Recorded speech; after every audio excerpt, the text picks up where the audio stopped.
I'm very happy to say I'm back here today with Andre Scheepers, who has got some more information for us. And I know that a lot of people are very, very interested in what Andre's got to say. So thanks again for your time, Andre. Pleasure, Hannes.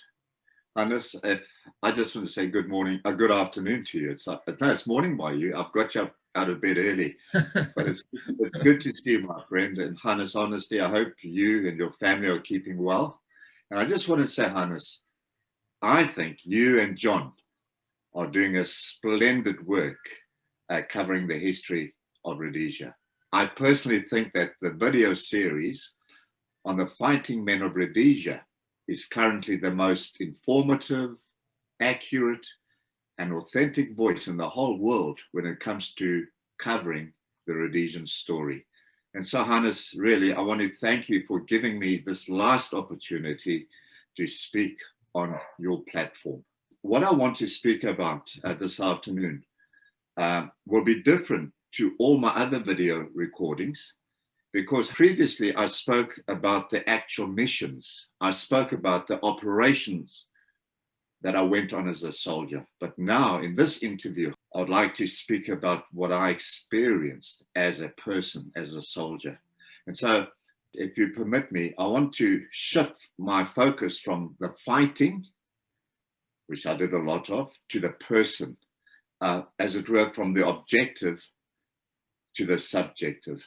Now, I mentioned this, I've given it some thought, because I think we must never forget that true soldiering is firstly a heart issue. You know, there's a lot of soldier posturing in the world today that just isn't genuine. To wear a uniform doesn't necessarily make you a soldier. Belonging to the military or wearing some military insignia or belonging to some special forces unit does not necessarily make you a soldier.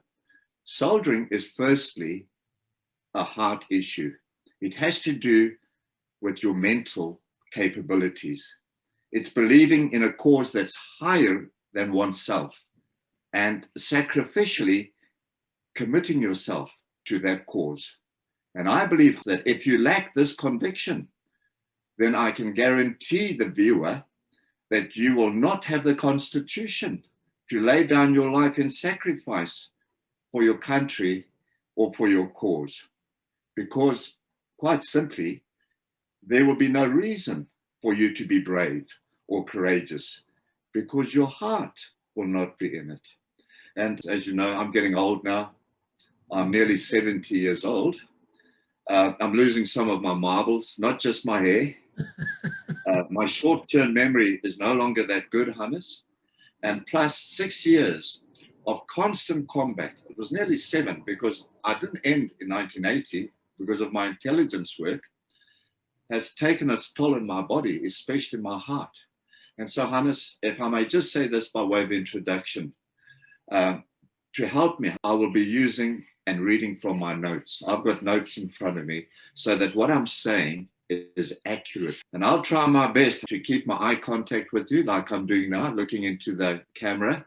But then at the same time, I'll refer to all the detail in my notes, because the notes must be accurate. And so, Hannes, that's all I want to say by way of introduction. You can start to fire away with your questions. Andre, thanks, man. What you say is very pertinent and true. I've got to say, I think you're absolutely right. And I think a lot of people will agree. But Andre, let's go back to the RLI, your RLI days, which was really where you first found yourself right in the thick of it, I suppose. And I know the men, you had some very unusual experiences during the course of that very frenetic time.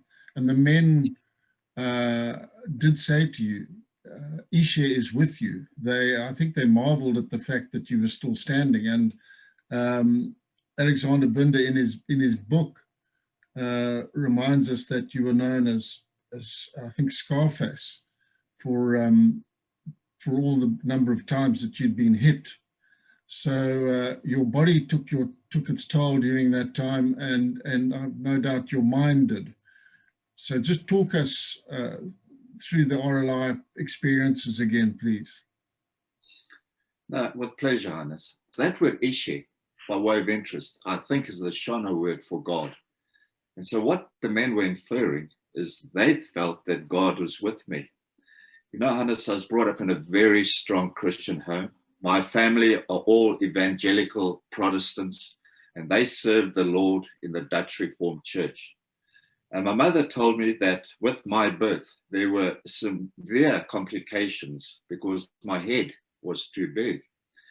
And so she made a vow to God that if he lets me live, then she'll bring me up for God. And you know, this she exactly did. And I never missed church or Sunday school until the age of 12, when I went to boarding school at Thornhill High School, where Daryl was. And I just want to say this for my viewers. I want to say it's very important that I tell you the truth.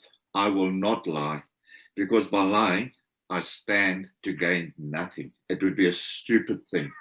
And all my experiences happened when I was actually surrounded by fighting men. There's more to being a soldier or even to life than just the physical aspect.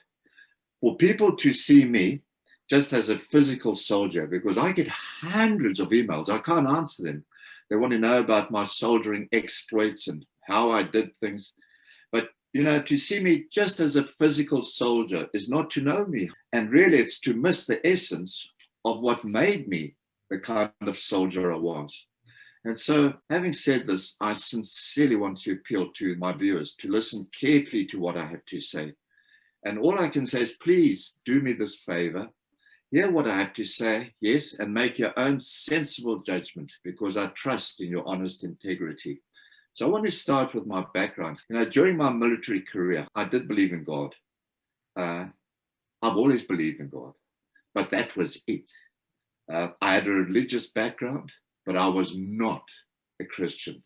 And without any excuse, and to make it very clear to the viewer, because a lot of people write to me and say, oh, you were a Christian, you were killing people. Well, I did kill people. I swore like a trooper. I committed continual fornication. Fornication means you have sex outside of marriage. And I always got drunk whenever possible. And even worse, I acknowledge I was a massive hypocrite. You know, whenever my life was at stake in combat, and Hannes, that happened quite a few times, honestly, and I knew that I was going to die, then I'd cry out to God and I'd ask him to save me, and then I promised to serve him afterwards. Well, afterwards, I was quick to forget him, and I quickly reverted back to my old ways. And shamefully, I did this all the time. You know, the men in 13 Troop, 3 Commando, and 3 Commando was an excellent unit. I heard Nigel speaking about Support Commando, he said, and they were good too, but I thought 3 Commando was better than Support Commando.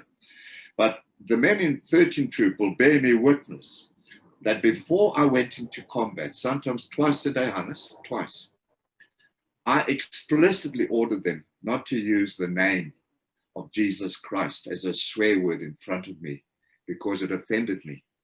And this they somehow respected. I said to them that they could swear in any other way. They could smoke their joint, you know, their marijuana. I allowed that. But they were not to use the name of the Lord in vain. Why? Simply because the Bible says that God will not leave the person who uses his name in vain unpunished. And so my logic, from a purely human point of view, from a rational point of view, and perhaps even more superstitiously, was let us fight the enemy and let us leave God out of the equation. Because if we make God angry, we're going to lose the fight. And I know this is a very naive and silly way of thinking, but that was how I thought at the time as an unregenerate person. So Hannes, going back to RLI, to answer your question, okay, they called me scar tissue. This is all recorded in that book by Chris Cox, you see, there's a Chris Cox, for the amount of times that I was wounded. I just want to say something, Hannes. People don't know this. The word scar tissue has been referred to me. I find that very interesting. You know, Hannes, over 6 years, I was wounded on 4 separate occasions, and I was wounded 11 times. I carry in my body the scars. I can show you the scars, no exaggeration. For example, you see this arm here, Hannes, just my right arm. So I was the left-hand shotter. So my right hand would be on the stock, the front stock of the right FN, and I'd be shooting. A bullet went through that finger. I can't bend it, straight through, and that finger. 2 clean little holes. I could see the holes. And then that go past, burn me just above my ear and my left eye as the bullets go past. Then also Monticello, I was shot through my watch. The bullet skinned through my forearm. This is just my right arm. Through my watch. That's when Frank Tunney was shot in the heel when he was with me. And then in the Sengwe TL, the one terrorist shot me there. And my own men, RLI, shot me. The bullet went in behind my shoulder blade and it came out there. You see, that's all plastic surgery done by that surgeon. Standish White. Hannes White. You didn't call him doctor. He's a mister. He was a specialist. So look, he fixed all that up for me. That's all plastic surgery, you see. And then the last op Pepper, it went in there, the shrapnel, and there's the mark, then it covered there, and it broke my elbow, just my arm, just femoris above, no, it's called the humerus, this, I think, above the elbow, and that was really sore. But just in this arm, Hannes, on 4 separate occasions, I was shot 6 times. And I'm not counting my heart, my chest, or my thigh, or my calves, or my feet, where I was wounded as well. That's just one arm. An incident with a white phosphorus? White phosphorus go off? Yes, yes, I'll tell you about that, Hannes. So before I even tell you that, this is very important. You know, I just want to remind the viewers, because I have a lot of soldiers contacting me, and I sort of sense it's more talk than action. But I just want to remind the viewers that being shot didn't consist of a single shot. I wasn't fighting a sniper. I was engaged in counterinsurgency. It was called guerrilla warfare. And normally, to get me would require like a shower or a burst of bullets directed at me. And the contact actually involved a fight. It was a contest. It was a battle. And that's why the military term appropriately referred to us as winning the firefight. It depended on my agility, my fitness, my experience, my strength, my eyesight, all these things, because it was more like a personal conflict. And people forget that combat experience cannot be bought, it cannot be imitated, because it comes at an incredible cost. It's never free. For example, because of RLI, I learned a very valuable truth that served me well into SAS. You know, the enemy shooting at me actually helped me because of the crack and thump. So when they used to shoot at me, I'd hear the crack, and I could quickly ascertain if this crack, the guy shooting at me, was a good shotist, because if the crack was sort of far above my head or to my left, to my right, I didn't worry. But I could tell how close the bullets were close to me, because if you didn't hear the crack, well, the bullet was going to hit you. And then the gun, the rifle gun parts, the rifle parts would also make a thump, you see. Now, in theory, the thump goes first, but because the bullet travels at the speed of sound, faster, and it travels faster than the speed of sound, the muzzle velocity of AK was 715 meters a second, and the speed of sound is only, I've got it in my notes, 343 meters a second. So the bullet's traveling twice as fast as the speed of sound. So I'd hear the crack first. That was very important for me. Told me whether I must take cover or how serious this engagement was. But the thump, the rifle parts, was very important, because that helped me ascertain, was that to my 10 o'clock, 11 o'clock, 1 o'clock, 2 o'clock, 3 o'clock, because that's why I had to advance. And the delay between the thump and the crack would tell me whereabouts these people were. So if it went quickly, then I'd say, oh, 50, 70 meters. But if it went, the delay was longer, then I'd say maybe 120 meters, 150 meters, and I'd skirmish in that direction. But that just came from experience. So Hannes, you know, concerning scar tissue and the Sengwe contact, Let me just tell you what happened there. This happened when I was wounded in March, early March, I think, 1978.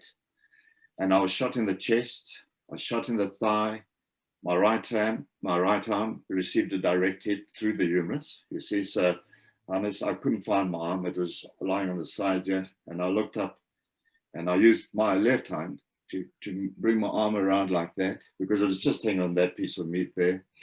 And the femurus, the humerus, the bone had gone into the sand, prodded, so I pulled it out, and I used this finger to wipe the sand off the marrow of the bone, to clean up the bone, you see. But Hannes, besides being shot, I also was on fire, Hannes.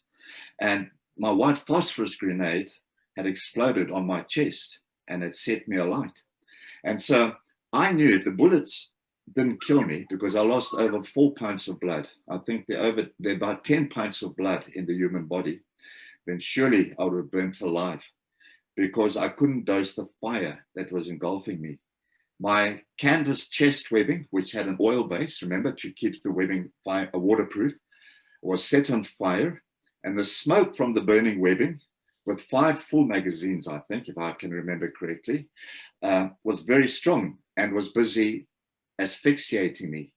And so, Hannes, I knew I was going to die very quickly. This is what I want to tell you as I lay on the ground, wounded. As I lay there, I came out of my body horizontally like that, just like that, in the same position that I was physically lying in. So where my head was, that's where my head came up. Where my feet were, that's where my feet came up. And what amazed me about this is that I was fully compos mentis. In other words, I had full control of my mind. I knew exactly what was happening. And I remember that I was amazed. This was a staggering truth. I was amazed that me, Andre, was lifting out of my body. Why this surprised me and startled me was because I always thoughtlessly and naively assumed that I was my fleshy body. But then I realized that I was a spiritual being. I was a living soul, and that I actually only lived in a physical body.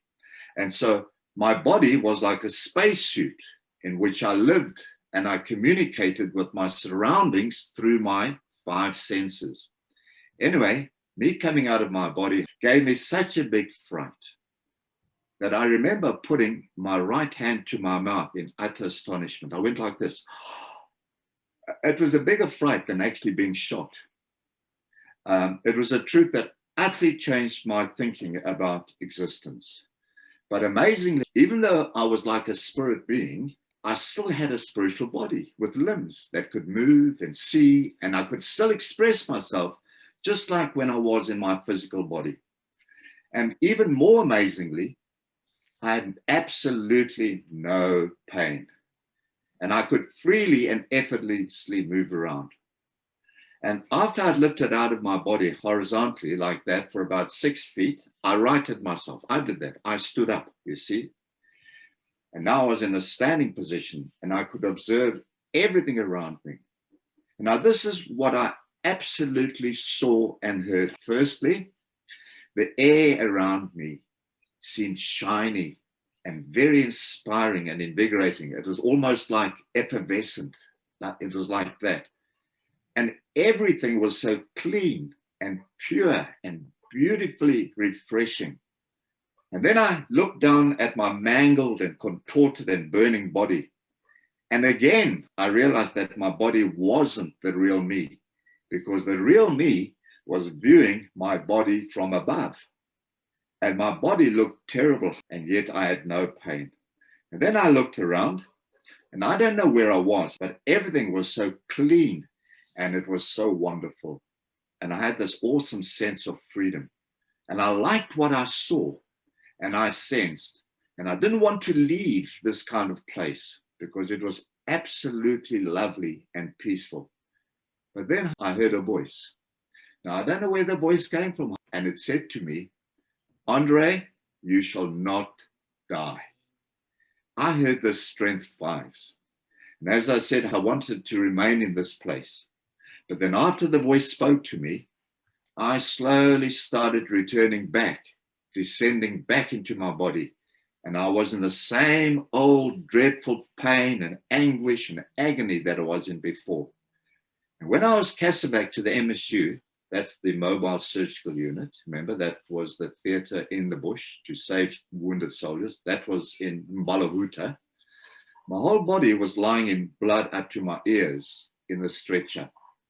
And the doctor waiting for me to try and save me and stabilize me was Cliff Webster, whom I knew quite well from the RLI. And he and his aide carried me into the MSU on the stretcher. And I remember then I lost consciousness. And in the MS unit, I heard one of the men standing over me say, Andre's had it, he's finished. As they were trying to stop the bleeding coming from my chest. Now, here is an amazing truth that I can never forget. Even though I was unconscious, you see that I was unconscious because of shock, because the body closes down, because I lost all this blood, you see. I could still hear all that Cliff and the other person was saying.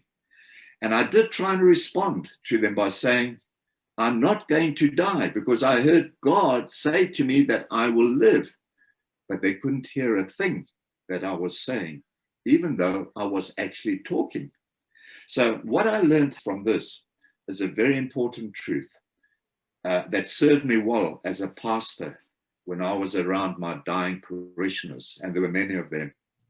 And it was never speak negative about a dying person, because that person is, though that person is unconscious, he or she is still subconscious. And they can hear what I'm saying, but they can't respond.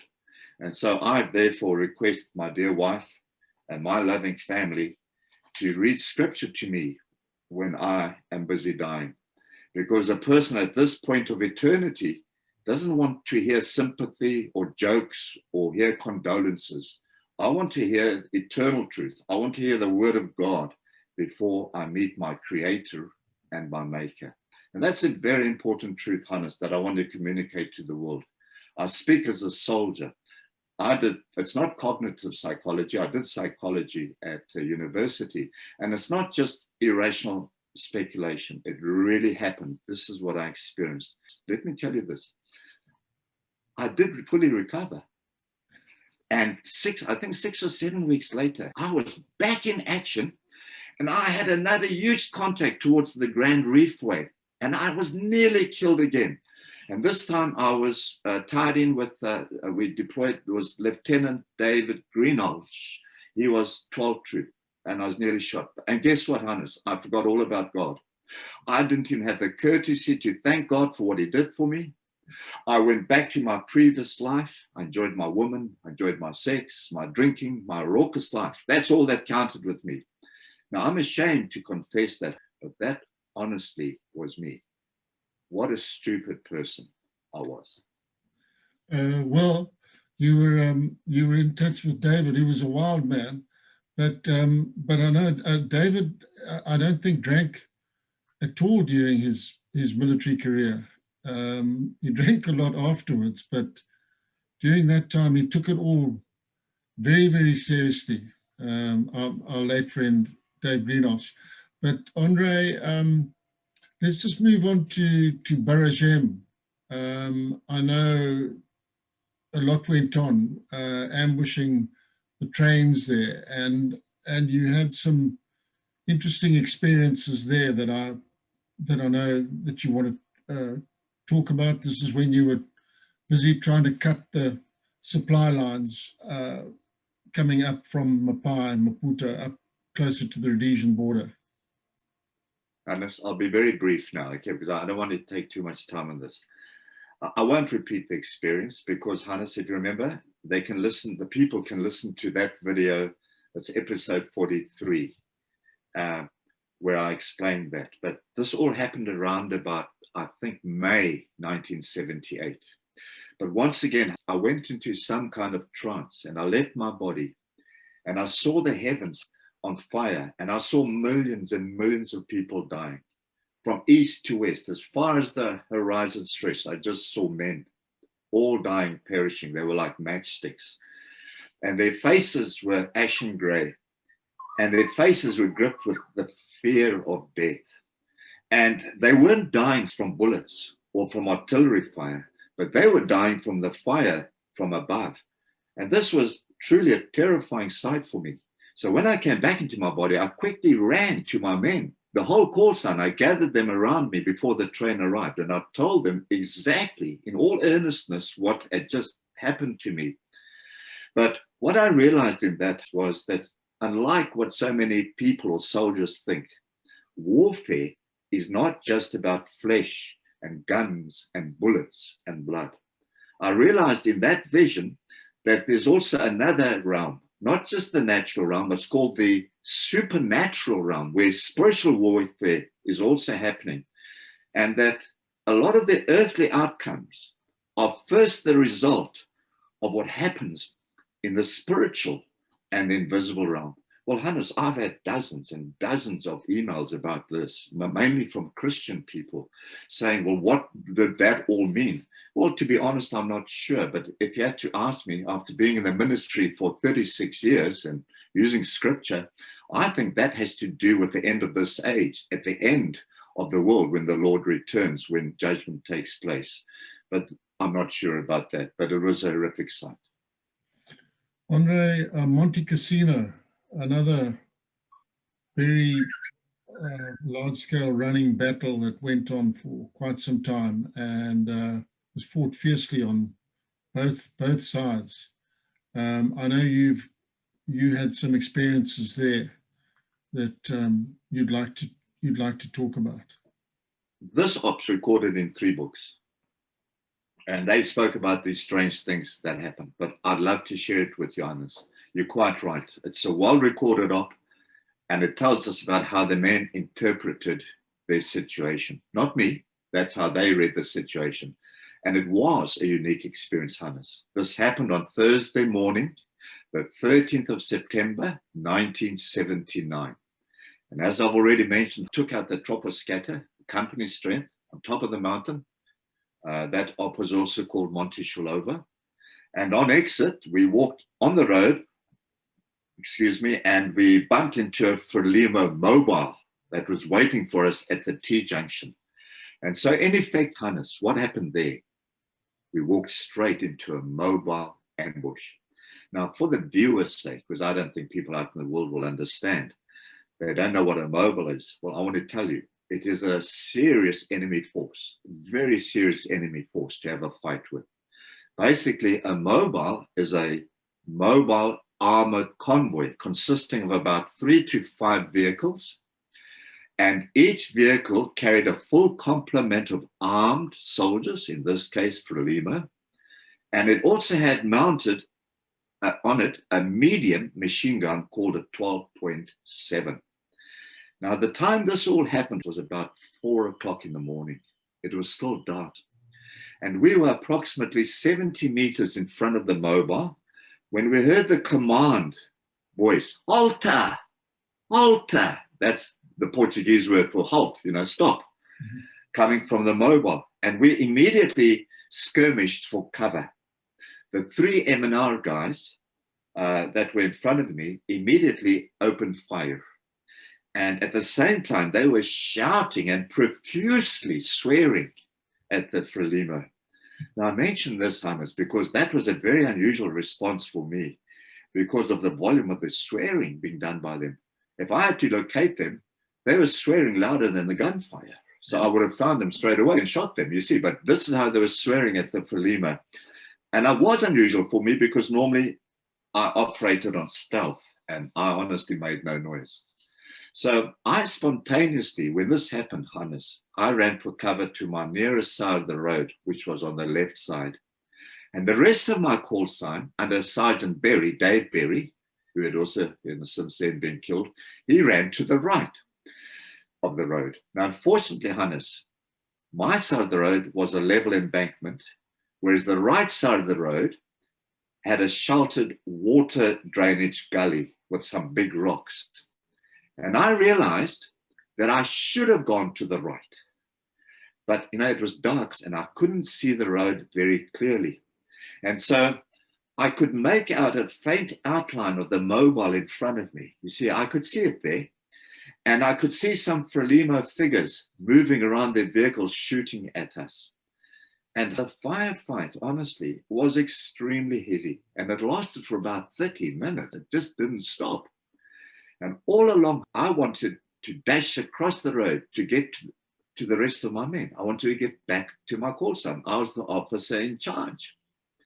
But the road, when they initiated contact, where we were on, served like an axis of fire for them. And so the tracer rounds were just pouring down the road between myself and Dave Berry. And it was like a red flowing river. Honestly, it was just red, like running water. And the Frelimo must have had an idea of my location because I was silhouetted against this whitish gravel on the embankment next to the road. There was no vegetation, no cover. It was just bare gravel. And the rounds were continuous splattering all around me, just a few inches from my whole body. I was totally covered in sand from head to foot. And to make matters worse, in my Bergen, that's my backpack, which was on my back, it was quite heavy, I had explosives. I had detonators, I had the Cortex, and this added to my concern, so that the last thing I wanted to do was draw the enemy fire onto my position. And because of the heavy enemy fire, I decided just to lie flat and not move and not fire a single shot, because I knew that my muzzle flash, the muzzle flash from my rifle, would have given away my lone position. I knew I was going to be shot or killed. I just sensed it. I've been shot a lot already, and I just sensed the inevitable. So being my typical hypocritical self, that's me, Hannes, I prayed and I asked God to help me. But to tell you the truth, many of the men felt like I did, and they too thought that they were going to die. Now, I didn't know that. I only found that out afterwards when we were back at camp. And to my surprise, afterwards I learned that they turned quite religious during the contact, which I thought was quite ironic. I don't want to offend them. I love them. I thought they were even being hypocritical because previously they'd argued with me and they told me that they didn't believe in God because they were atheists or they were agnostic. And now they're praying. And so let me share with you some of the men's responses. And Hannes, this is all recorded. You see, this is my testimony. Dave Berry, my sergeant, openly told people about what he experienced. And in Barbara Cole's book on the SAS, page 342, he says, now, when this was written, I wasn't there. I didn't contribute to this. I was at seminary. Remember, I went to seminary and I studied for 7 years at university. So I had nothing to do with this. But Dave Berry said the volume of fire that came down was tremendous, and the SAS were big enough to admit that it was all fairly frightening. That word fairly in English grammar is an adverb. That means very frightening. Steve Klusnak from the British Royal Marines was a very fine soldier, and I liked working with him. He states in our book, We Dare to Win, these words: the potential at this point for our group to take serious casualties was considerable. He believed in some higher spiritual being, but not in God. He told me, he wrote to me. We basically needed to break contact and fade away, he said. I remember lying face down, facing towards the junction and placing my AK-47 magazine in front of my face as rounds cracked around us from a heavy weapon, that's a 12.7, and lighter AK RPD fire. I remember saying to myself, please God, don't let me get hit. I promise never to shoot at anyone again. That's good old Steve. Then there's Ollie Jewett. Now, Ollie Jewett was my personal bodyguard, my machine gunner. He was awesome. He was an incredible machine gunner. He was a very good soldier, outstanding. And he writes in We Dare to Win on page 135. After 100 meters, I heard a shout. The mobile opened fire immediately. I ran back the way I came. Now listen to this, Hannes. And God or someone had put a boulder by the side of the road. Well, I know it wasn't someone, okay, in there. It was there already. And just as I reached it, a burst of fire hit it a number of times. And I thought to myself, no one is going to believe this, and how lucky I was. The Flemo, still on top, could see the firefight and rolled out the anti-aircraft gun. Now, Hannes, when I took out the command center, the radio, up the radar center, I saw two 23 mil anti-aircraft guns. Now, these were big guns, Hannes. They had twin barrels like that, you see. And I know that, and they could shoot about 400 rounds a minute. And every round that came towards us was bigger than the 20 mil from a cannon, the K-car. Mm. It was like half a grenade exploding, the 23 mil cannon. And I know one of them were taken out because as I went to take out the command center, where the radar was, the knock-knock went off. Some of the Flemo out of the barracks ran out, and they straight away ran to the two anti-aircraft gun, 23 mils. And there was like a big seat. This thing rotated around and around like that. And it was a seat where you'd sit in and fire. And Dave Berry, with one of his grenades, threw a grenade under the seat of the 123 mil cannon, and it went off and it took out the cannon. So there was still at least 123 mil cannon left. And that's the one that they must have brought to the edge to shoot at us down at the bottom. Fire front and back. You've got... Yeah, it rotates around. Mm. You know what I mean? Yeah, but there were like two barrels like that, Hannes, you see, and the guy would just go around, spin around. It could go down below, minus, it could go up for the aircraft. But the firing of those 23 mil was horrific. Now, I've experienced that before, because remember when I took out the fuel tanks in Byra with Bob McKenzie and Colin Willis, from the docks, they fired the 23 mil at us as well after I'd shot the tanks with RPG-7. And every time around, 23 mil went over your head. It sort of semi-concussed you. Really, these were big guns. The noise was staggering. You know what I mean? It was really frightening. But Ollie carries on and he says they proceeded to open fire at us. That's the 23 mil. The mobile, after starting with small arms fire, that's true, also got a heavy machine gun into action. It wasn't a heavy machine gun, it was a medium machine gun. It was with a 12.7. So I have to correct Ollie there. But by some miracle, now listen to his language, by some miracle, they decided that the guys on top of the hill were us, and the guys at the bottom of the hill thought that the mobile was us. And so they started to open fire at each other, sort of leaving us alone. And Ollie carries on in the book, he says, the streams of tracer going back and forth, and the loud booming of the cannons went on and on. I thought to myself, how are we going to get out of this one? It just seemed impossible at the time. I've been frightened before, but for the first time in my life, the hairs on the back of my head rose up, and I could almost hear nothing other than my heart beating. And then lastly, Hannes, the fourth quote, Barbara Cole in her book, The Elite, which is an official SAS publication, writes on page 343, the SAS MNR groups, meanwhile, were still lying low at the bottom of the mountain with angry Flemo still firing at them. Then, strange language this, as if in answer to their prayers, a funny thing happened. Flemo at the top of the mountain opened up on the Flemo ambush at the bottom, and the ambushers began firing back at their own men up the mountain. A real ding-dong battle raged between both Flemo groups, and for a few moments, the focus was taken off the SAS and the MNR. What I just want to say here, Hannes, please realize that these 4 recordings that I've just read, they were not written or influenced by me. They're not my words. These were the men talking about what they experienced. I would like to give you my explanation of what happened. Something incredible and supernatural happened there. And if you're honest, there is simply no other way that a person can explain this besides what I'm saying. There's no other way you can interpret it. What happened was an absolute miracle.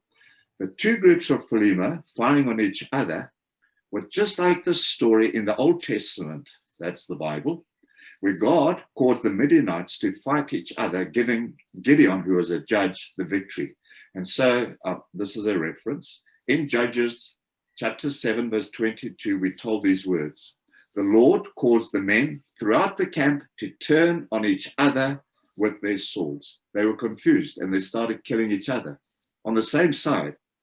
Well, I'm telling you this because this is exactly what happened to us. There was a strange divine presence so that even the men sensed something very unusual. But there's something that happened before the Philima homed their guns onto each other. Now, I know you might not believe this, but again, I promise you, I'm not lying. I wasn't fantasizing and I wasn't imagining things. And as I was earnestly praying, 4 o'clock in the morning, 4:30, somewhere around there, a light about 1 meter in diameter shone in front of my face. It had no source. And I remember my nose was to the ground as the bullets were flying past me. And as the light shone in front of me, I felt a tremendous calm come over me. And for a while, I was fascinated. Remember, I wanted to be a geologist. So anything geological interested me. But I was fascinated by the grains of sand before my eyes, which I could clearly see in the dark. Every grain of sand was crystal clear. Just like when ants carry out a single grain of sand from their hole and they dump it on the side. And the clarity was simply amazing and beyond description. And I spent quite a while just looking at this in sheer amazement that I could see the sand at night. And it was then in the midst of the deafening fire of the Philima that I clearly, Hannes, heard a soft voice say to me, Andre, fear not, I'm with you. And these words, Hannes, had hardly finished, and I was still staring at the crystal clear grains of sand in front of me, when a round of gunfire splattered into the circle of light right in front of my face, like that. I'd say about 15 inches in front of my face. Now, I know this, Hannes, because a hole a few inches like that, about that deep, instantly from the ricochet appeared where the bullet hit the ground as the sand splattered away. Remember, that bullet was traveling at about 715 meters per second. Now, I absolutely knew, Hannes, at that moment that the bullet should have gone between my eyes and through my head. I knew that.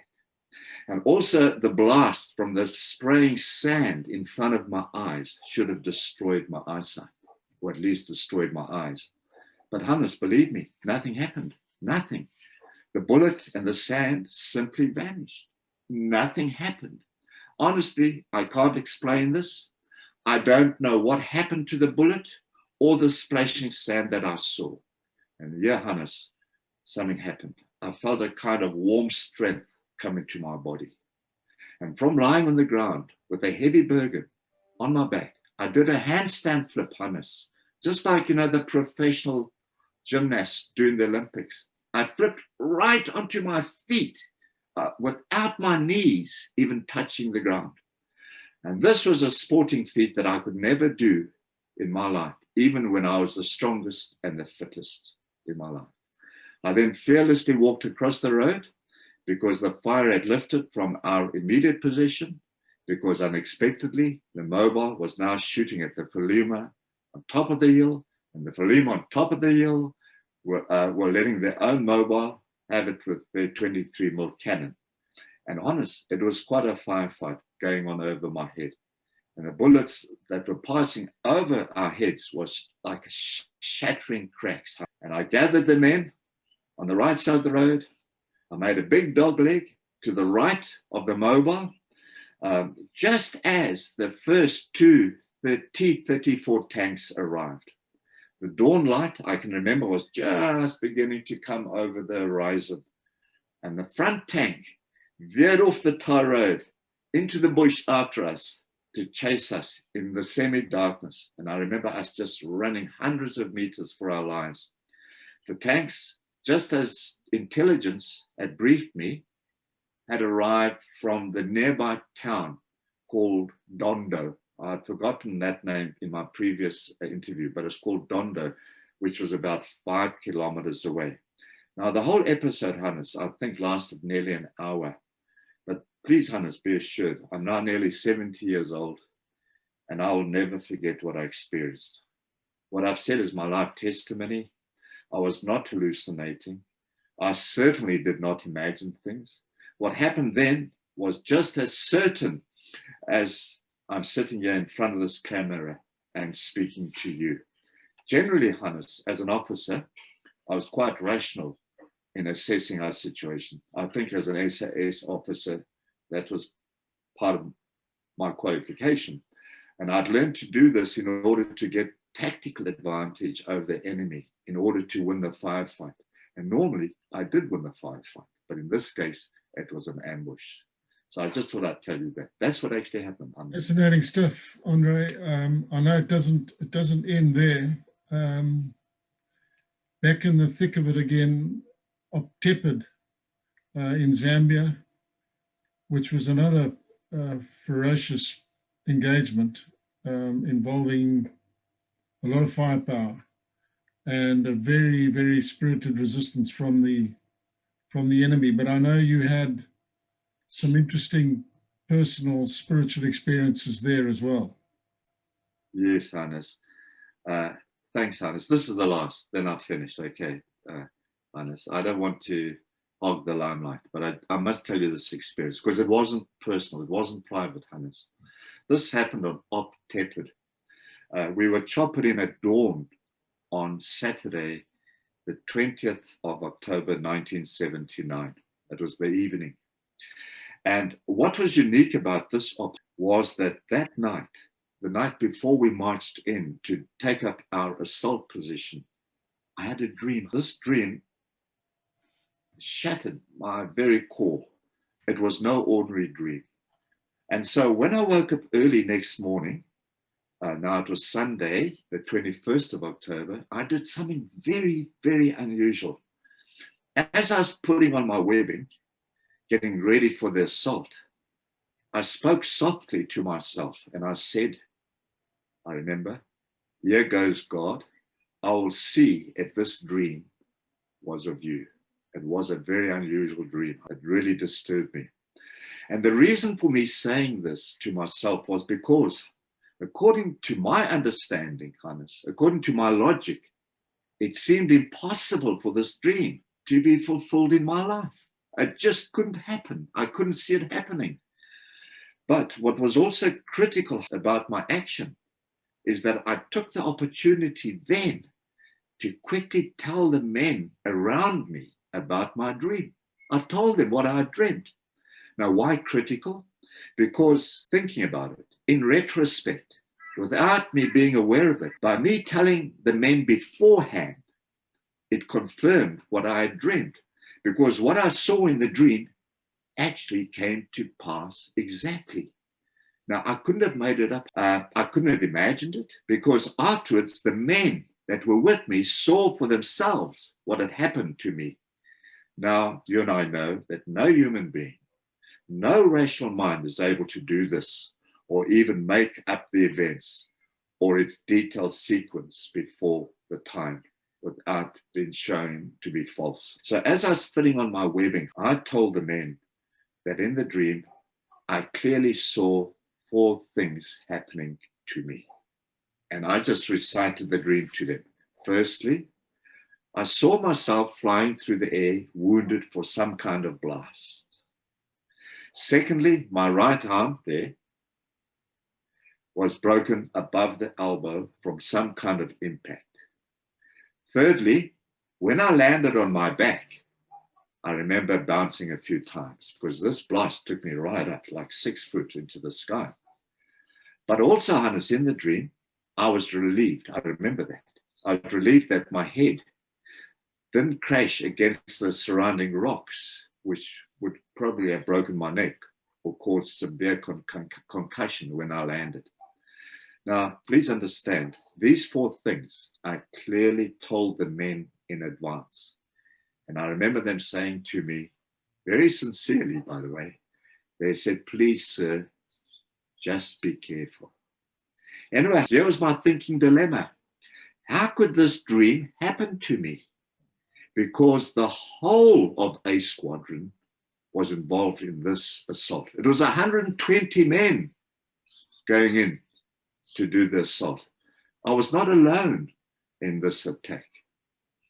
And I was still thinking about this dream when my squadron commander, Major Rob Johnson, unexpectedly summoned me to his position, only to inform me that he wants me to lead the squadron in.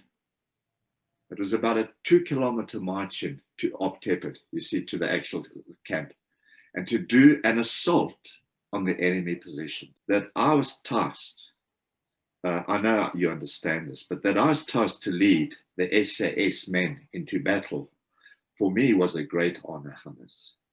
Now, this might not mean much to an outsider or to a civilian, but the SAS was one of the best fighting forces in the world. And most of the men that I led in were very battle experienced. And so on walking in a long single file, I put Corporal Klusnak in front of me and I told him where I want to go. I was quite a good navigator, you know, a pathfinder. You know, reconnaissance was part of my work. I said, that's where I want you to go, Steve. And what happened there is I did a very unusual thing. I can't explain it. I actually, on my own steam, without letting my OC know, halted the advance line about 1 kilometer from the camp, the Op Tepid camp, and I repositioned myself in front again.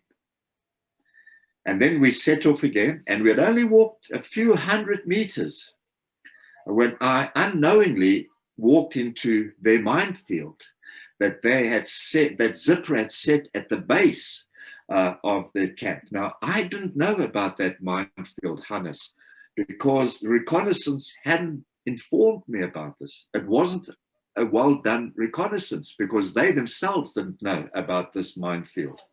Anyway, I tripped the POMZ wire and the grenade, it's a big grenade, it pops out the ground right next to me. It went off.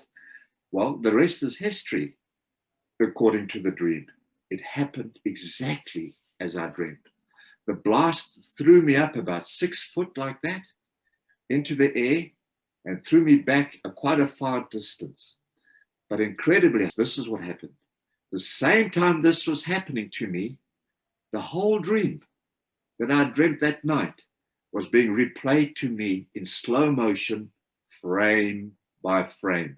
So that before the things actually happened, I knew exactly the end result. Before. Yes, I already knew the outcome beforehand. Shrapnel had gone through my humerus, that's this, my right arm, and both my legs, that rendered me useless, just as I saw in the dream. And you know, I didn't even have to look to see where I'd been wounded. I just knew because I'd seen it in the dream. I also knew in slow motion, frame by frame, where I was in the air. And I knew the direction that my FN rifle was flying in because the blast, it was a big blast, had knocked the rifle out of my hands, you see. I also knew where I was going to land. I knew how many times I was going to bounce on the hard ground on landing because the dream was busy showing me. And my head also landed on a soft spot, just like in the dream where there were no hard rocks. I landed between the hard rocks. And amongst all the noise and the explosion and the smell of cordite, I'm coming to an end now. I just lay there, Hannes. The timing seemed infinite. And I was perfectly conscious of what had just happened to me as I related to this dream, because I've had quite a history now of all spiritual experiences. The others I don't even mention, Hannes.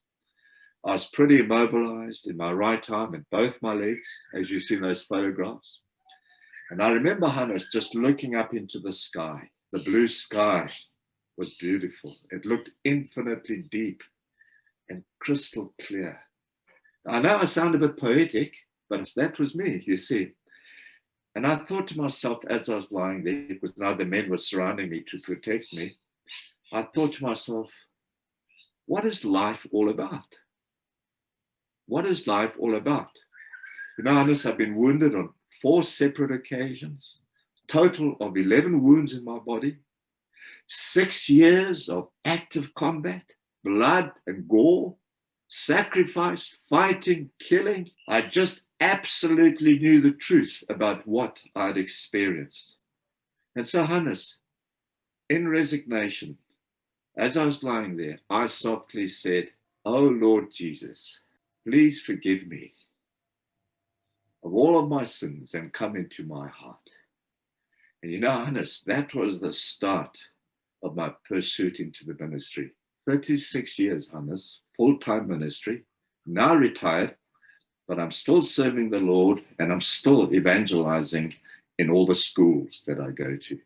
But that's what I wanted to share with you from the subjective side in this interview, because for me, what made me brave and courageous, if it was so, I don't know, Hannes, I'm sure other soldiers experienced that, wasn't just the physical, Hannes. He said, it wasn't just my physical fitness, because I used to run 10 kilometers a day. It was also something else made me, my constitution, which was the spiritual background, I think, stemming from my mum making this vow that she'd bring me up for God. And so, unlike many of my comrades that were killed in combat, by the grace of God, I survived. A real hypocrite, a real sinner. And God in his mercy put me into the ministry. And that's what I want the world to hear. I'm not making that up. I'll never lie, Hannes. Andre, before we close, I'm going to toss out a tough question for you, because I get asked it all the time and I've got my own views. But people ask me, and I'm going to ask you, was it worth it? Hannes, you know, people said, oh, you're a soldier, why are you killing? Hannes, I believe soldiers are called to fight and defend their country. I don't think that's wrong. I'm not like the Jehovah Witnesses that go and sit in the jail. If my country needs my help, I'm not going to allow us to be overrun by the enemy, and the enemy attack my family and rape my wife. I'm called to fight. It's my duty, you see, as a soldier. Mm-hmm. And you know, Hannes, I think we're people of our time. I know some people say, we should have just negotiated and come to some sort of a bipartisan agreement. I agree. But at that time, that didn't seem to be the way. And we were trying our best. We were trying to create a stable future. We knew what the enemy were capable of. And we were trying to set up a future for black and white, Hannes, honestly.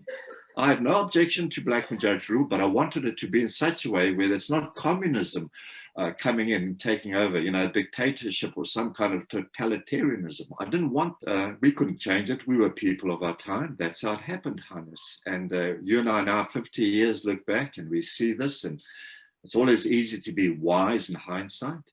But I think I listened to all your interviews. That's why I said I think it's the best series video recordings in the world. Authentic. We listened to the men. That was our experience.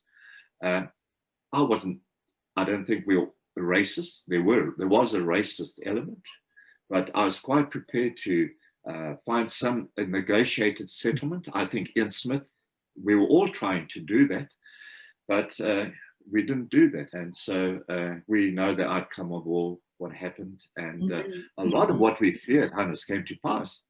You know, I don't want to say too much, but listening to you talk and your emphasis on Christianity, you know, when Ian Smith spoke repeatedly about trying to defend Christian civilization, and the world laughed at him.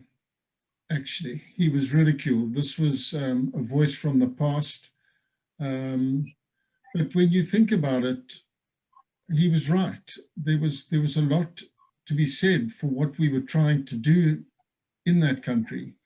And when I see, and I'm not a regular churchgoer or anything, but I believe in the Christian ethos.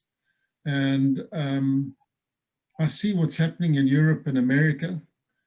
And I think in a way it's the undermining of the Christian bedrock of these Western civilizations that is weakening these countries. And I don't think that's a good thing for the world. And in a way, I see what we fought for was that fundamental Christian ethos. I agree with you. I don't know anybody really that I associated with who wasn't aware of the fact that we have to compromise and we want to live in a country which is free and fair. And, you know, the last year of the war, as you know, was fought for a black majority government. So, you know, I think that proves that our credentials were correct, and what we were doing was noble. Unfortunately, it didn't go our way. But I certainly don't have any regrets. Only regret maybe that I didn't try harder. But I think we can all hold our heads up when we look back on what we actually stood for. You know, in my library, I've got this book by Edward Gibbons, The Rise and the Fall of the Roman Empire. The Roman Empire had the strongest army in the world. You had all these barbarians coming from the north, the Goths, the Huns, the Vandals, the Heruli, attacking Rome. But you know, Rome collapsed because of the moral issues. They collapsed internally. That's why the enemy conquered Rome. You see what I mean? It wasn't a physical thing. They became immoral. And I think the world, Hannes, is pretty sick. I see all these things happening. I mean, you and I know, and I think, my goodness me, I can't believe this. I've never seen this in my life. We are really sick. And I think unless the world reforms, I'm glad I'm getting old, Hannes, because I don't like what I see happening. Well, Andre, thanks again for your time. It's just, I consider it a great privilege being able to call you a friend. You're a real hero of your time. And I'm pleased more people are going to hear from you and that I've been able to help you get your message out there, because I really believe it's one that a lot of people would benefit from listening to.